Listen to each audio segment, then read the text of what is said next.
মুন্না ভাই শুনলাম আপনি নাকি বর্তমানে মেয়ে নিয়ে ভিডিও করা অফ রাখছেন কিছুদিনের জন্য। না ভাই, মেয়ে দিয়ে ভিডিও করে কি হবো? ধরেন মোটামুটি একটা ভিডিও 6,30,000 ভিউ, আর একটা 3 লাখ, একটা 70,000, আর একটা 50,000। তার ভিতরে যদি আমি সেট আপ না পাই, মেয়েদি ভিডিও করি আমার কি হবে? সেট আপ পাবো, তারপরে মেয়েদি কাজ করবো আমি। না অ্যাপসিংয়ের ভাই কি কहो? না, কথাটা ঠিকই আছে, বাট মানে আপনার সেট আপ পাওয়া পর্যন্ত কামটা করা উচিত ছিল, কিন্তু আপনি এখন কি ভাবে ছাড়লেন জানি না। তবে দর্শক তো আপনার অপেক্ষায় থাকবো যে ভালো ভালো ভিডিও দেন, সেই ভিডিওগুলো দেখবে। না দর্শকের দিমু ইনশাল্লাহ, সেট আপ তো আমি পামই বলে সবই না কয়, আমি সেট আপ পেলে ভিডিও দিয়ে দিব।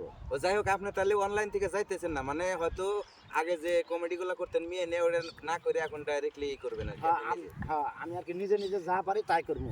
আচ্ছা, ঠিক বুঝছো আছে জুয়েল ভাই? তাহলে। সবে একটু জুয়েল ভাই ভিজিট করবা। এটা কিন্তু ঠিকই বলছে, মানে মেয়ে দিয়ে এত টাকা খরচ করে ভিডিও করার পরেও যদি মানে সেট আপ যদি না আসে তাহলে টাকা খরচ করে আর কি হবে। নিজেরাই কাজ চলায়া যায়।